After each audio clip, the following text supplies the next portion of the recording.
Action. Gotcha.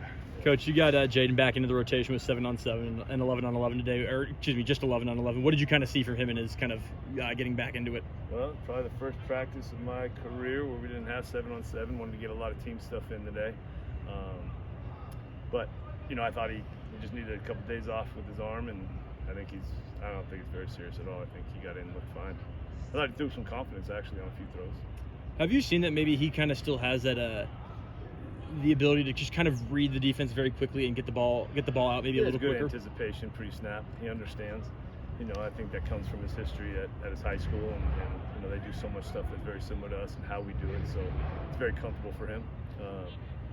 And he stays dialed in when he's not going. So it seems like every day we're asking you about the John Striblin, but again, he had a really good catch in the corner of the end zone. I think that catch is up for debate. We're gonna have to go to the film for that. I know the DBs thought they got it, but when you see plays like that in a fall camp, it's a good competitive play on both sides. Yes, maybe he made the catch, maybe it was an interception.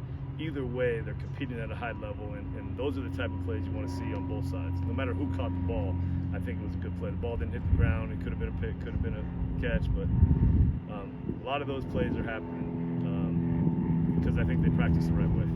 Did you feel like the offense outperformed the defense or vice versa, or was it pretty Yesterday even? I did. Today I didn't think so. You thought the defense outperformed the offense? Yeah, it was a big, good install day for the defense. They do some really good things. I thought the offense had struggled with it, caused some chaos, some disruption, and that's what it was meant to do. So it's a good kind of iron sharpening for the O, and looking at some rules, and it's almost a little bit of game planning. Start talking in those terms a little bit. But I thought the defense had a good day today. Are you hoping to see more of the pre-snap reads and anticipation from the other quarterbacks, Jared and Cam, and maybe some faster decision making, or do you think they're kind of on par with Jaden as far as that stuff goes?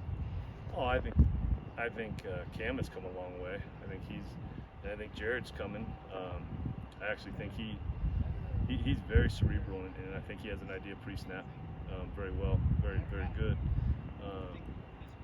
I don't think it's a big discrepancy between those three. And I'll tell you, Victor has had as good of a camp as maybe any of the quarterbacks, so I'm going to keep bringing him along. How do you plan to kind of divide the reps on Saturday? It's hard. What's that? It's going to get hard. Yeah. There's a feeling it's probably going to get hurt, but I'd like them to all get some good reps until we get, and see some how are they running this offense? How are they leading the team?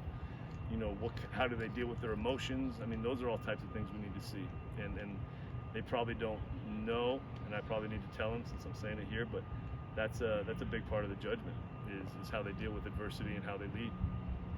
Jaden also had an interception during the first 11-on-11. I was wondering if you saw it and if that was Jaden or if that was a receiver making the wrong read there.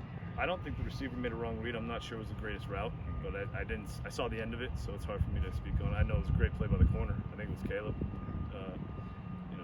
So that was the second pick because he had another one early in that last team period. So good for him to get in there and make some plays. That's why we got him here. How about Jalen's hit on Draco in there at the very end in the last series? What did you kind of see from that? Yeah, good tackle. He's a big, strong corner now, and I think that was probably a little bit. Drake and Jaden will see that, and they both could have made a different decision there that would have avoided that. So sometimes you got to learn the hard way, I guess. Putting the pads on, having more football sound around here. Did you see an energy boost with that today? We didn't do a ton of live stuff, so I'm not sure it was. I think Saturday would be a better barometer of how much juice they come with. I think they've been pretty steady with the energy coming out. I know they like playing with each other, and I think that's important. But I think they're excited just to be here and doing what they love to do. You guys are a full weekend. You still got 3 weeks basically to go. How do you keep that energy level up for playing against each other? Be honest with them, it's going to get hard. Mm-hmm. This is how many days in a row we've gone in pads. We go helmets tomorrow, and then get going on Saturday. Get a day off Sunday. So I told them it's going to be their hardest week. And some guys are a couple little things are happening here and there injury-wise. Nothing major yet, but just giving guys opportunities to move up and get their reps and show why they're here. So, they battle through. We've got some guys who played a lot of football, so we're not here to beat them up either. Would you like to see the NCAA look at the possibility of scrimmaging another team during the fall to break this up? Something like that? You know, Portland State called in the spring, talked about possibly doing that. I know Barney thought about probably not the year to do it, but I don't know if I have a strong opinion about it. I was down to listen with Barney and see if that was something that would both benefit us and them. Kind of above my pay grade, but you know, I don't think it's a bad discussion. I'm not sure right now is the year to discuss. We got a lot to discuss right now. We saw Jihad take a pretty hard knock yesterday in practice. Was he just kind of resetting today after that? Yeah, he'll be down a couple days. Yeah. Have you had a chance to digest the Pac-12's forfeiture policy? I'm sorry? The Pac-12 introduced a forfeiture policy. Teams will have to forfeit if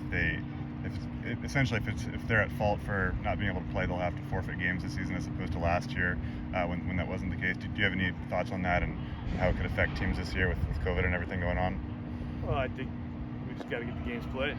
You know, I think that's the main thing here. Is it's put in because we want to do the right things and stay healthy so we can get these games in for everybody, fans, the universities, the Pac-12, and all that stuff. This is you know, I think we learned a lot after what we all went through last year. All good?